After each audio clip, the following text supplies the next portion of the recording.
Hey guys, welcome back to my YouTube channel. ಯಾರಿಗಾದರೂ ಬಸಳೆ ಸೊಪ್ಪು ಸಿಕ್ಕಿದ್ರೆ ಈ ರೆಸಿಪಿನ ಟ್ರೈ ಮಾಡೋದನ್ನ ಮಾತ್ರ ಮರಿಬೇಡಿ, ಸಖತ್ತಾಗಿರುತ್ತೆ. ಸೀ ಫುಡ್ ತಿನ್ನೋರು ಸೀ ಫುಡ್ನ ಕೂಡ ಆ್ಯಡ್ ಮಾಡ್ಕೋತಾರೆ ಇದರಲ್ಲಿ. ಸೊ ಬನ್ನಿ, ನಾನು ಯಾವ ಥರ ಮಾಡ್ತೀನಿ ಅನ್ನೋದನ್ನ ನಿಮ್ಗೆ ತೋರಿಸ್ತೀನಿ. ಇಲ್ಲಿ ಇವಾಗ ಒಂದು ಕುಕ್ಕರಲ್ಲಿ ನಾನು ಸ್ವಲ್ಪ ತೊಗರಿಬೇಳೆನ ತೊಗೋತೀನಿ. ಇದನ್ನು ಇವಾಗ ಚೆನ್ನಾಗಿ ವಾಶ್ ಮಾಡಿಬಿಟ್ಟು ಬರಬೇಕು. ನಾನು ಇವಾಗ ವಾಶ್ ಆಗಿದೆ. ಇದಕ್ಕೆ ನಾನು ಇವಾಗ ಏನು ಮಾಡ್ತೀನಿ ಅಂದರೆ, ಒಂದು ಆನಿಯನ್ನ ಕಟ್ ಮಾಡ್ಕೊಂಡು ಚಿಕ್ಕ ಚಿಕ್ಕ ಚಾಪ್ ಮಾಡ್ಕೊಂಡು ಇಟ್ಕೊಂಡಿದ್ದೀನಿ, ಅದನ್ನು ಆ್ಯಡ್ ಮಾಡ್ತಾಯಿದ್ದೀನಿ. ಹಾಗೆ ಒಂದು ಟೊಮ್ಯಾಟೊನ ಆ್ಯಡ್ ಮಾಡ್ತಾಯಿದ್ದೀನಿ. ಹಾಗೆ ನಾನು ಬಸಳೆ ಸೊಪ್ಪನ್ನ ಕಟ್ ಮಾಡಿಕೊಂಡು ಇಟ್ಕೊಂಡಿದ್ದೀನಿ, ಚೆನ್ನಾಗಿ ಕ್ಲೀನ್ ಮಾಡಿಬಿಟ್ಟು.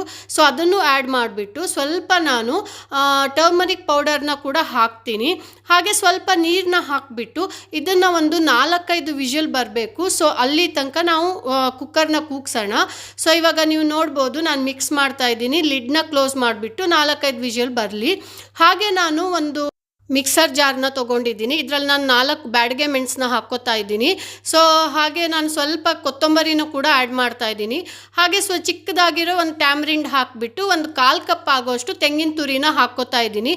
ಇದಕ್ಕೆ ಸ್ವಲ್ಪ ನೀರನ್ನ ಮಿಕ್ಸ್ ಮಾಡಿಬಿಟ್ರೆ ಚೆನ್ನಾಗಿ ಪೇಸ್ಟ್ ಮಾಡಿಕೊಂಡ್ರೆ ನಮ್ಮ ಮಸಾಲೆನೂ ರೆಡಿ ಆಯಿತು. ಇಲ್ಲಿ ನಾವು ನೋಡ್ಬೋದು, ಇವಾಗ ನಾನು ಕುಕ್ಕರ್ ಲಿಡ್ನ ಓಪನ್ ಮಾಡಿದ್ದೀನಿ. ಇಲ್ಲಿ ಚೆನ್ನಾಗಿ ಬೆಂದಿದೆ.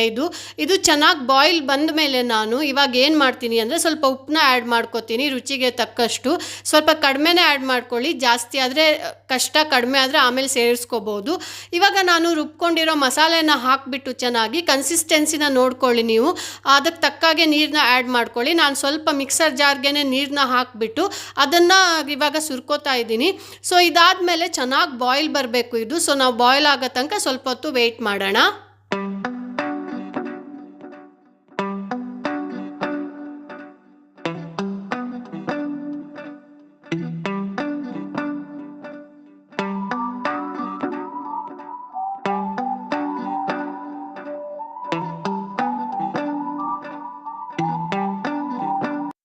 ಇಲ್ಲಿ ಇವಾಗ ನೀವು ನೋಡ್ಬೋದು ಚೆನ್ನಾಗಿ ಬಾಯ್ಲ್ ಆಗಿದೆ. ಸೊ ನಮ್ಮ ಸಾಂಬಾರು ರೆಡಿ ಆಗಿದೆ. ಇದಕ್ಕೆ ಇವಾಗ ಒಗ್ಗರಣೆನ ಹಾಕ್ಕೊಳ್ಳೋ ಟೈಮು. ಸೊ ಇವಾಗ ಒಗ್ಗರಣೆಗೆ ನಾನು ಒಂದು ಬಾಣಲಿಲಿ ಸ್ವಲ್ಪ ಎಣ್ಣೆನ ಹಾಕ್ಕೊಂಡಿದ್ದೀನಿ. ಹಾಗೆ ಸ್ವಲ್ಪ ಬೆಳ್ಳುಳ್ಳಿ ಹೆಸಳು, ಒಂದು 6-7 ಬೆಳ್ಳುಳ್ಳಿ ಹೆಸಳನ್ನು ಜಜ್ಜಿಬಿಟ್ಟು ಹಾಕ್ಕೋತೀನಿ. ಹಾಗೆ ಒಂದು ಬ್ಯಾಡಗೆ ಮೆಣಸನ್ನ ಕಟ್ ಮಾಡಿಬಿಟ್ಟು ತುಂಬ ಕೆಂಪಗಾಗಬೇಕು ಬೆಳ್ಳುಳ್ಳಿ, ಅಲ್ಲಿ ತನಕ ನಾನು ಹುರ್ಕೋತೀನಿ ಇದನ್ನು.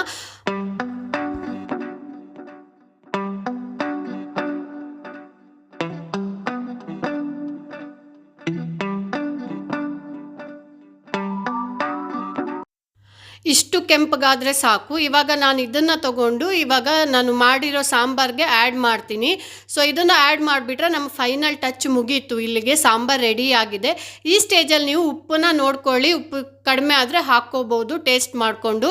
ಸೊ ಈ ರೆಸಿಪಿ ನಿಮ್ಗೆ ಇಷ್ಟ ಆಗಿದೆ ಅಂತ ನಾನು ಅನ್ಕೋತೀನಿ. ಯಾರಿಗೆಲ್ಲ ಇಷ್ಟ ಆಗಿದೆಯೋ ದಯವಿಟ್ಟು ಒಂದು ಲೈಕ್ ಮಾಡಿ, ಕಮೆಂಟ್ ಮಾಡಿ. ಹಾಗೆ ನನ್ನ ಚಾನಲ್ನ ಸಬ್ಸ್ಕ್ರೈಬ್ ಮಾಡೋದನ್ನ ಮರಿಬೇಡಿ. Thank you so much.